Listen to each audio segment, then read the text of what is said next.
In an op-ed published in the Wall Street Journal, Republican Commissioner Christine Wilson claiming that FTC Chair Lina Khan, quote, disregard for the rule of law and due process has left her no choice but to resign, leaving the commission in an unusually unbalanced state with 3 Democratic nominees and 0 Republican ones.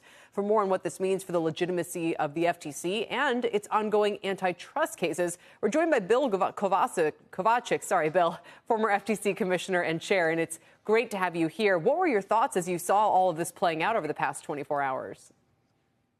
This is going to make the commission majority much bolder in its program.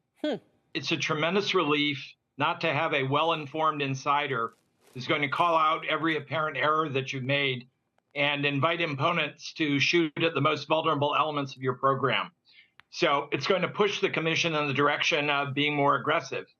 It's also going to give your opponents on the outside, the commission's opponents, more ammunition to shoot at you. These are arguments that will be raised in court. You can expect that Commissioner Wilson's closing statement will be quoted in briefs, maybe quoted in judicial opinions, and it's going to encourage legislators who don't know that the commission should be traveling on this path to resist giving it more power and perhaps to also bear down more in oversight. Doesn't the president have to appoint 2 non-Democrat members of the commission? And what is the timeline, or is there any timeline or deadline for doing so?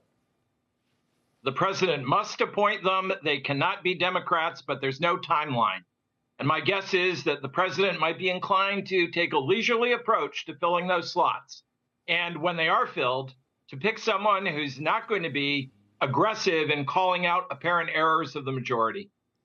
Does Commissioner Wilson, so far as you know, have a strong case that she's made in this op-ed in the Wall Street Journal, in which she accuses the chair of failing to follow due process, of violating norms and regulations having to do with having previously expressed opinions on cases that are then coming in front of, while she was not an FTC commissioner, that are now in front of the FTC, and she should, according to Member Wilson, should recuse herself?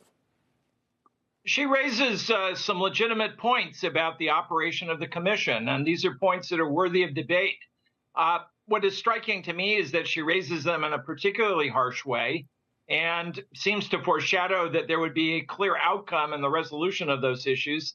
That's not so clear. But what she's also done here is to set out, again, for observers on the outside of the agency, a path that they can take.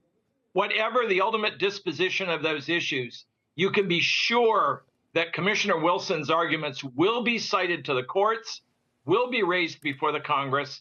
She, in many ways, has given them the coordinates to shoot at in any future challenges to the agency.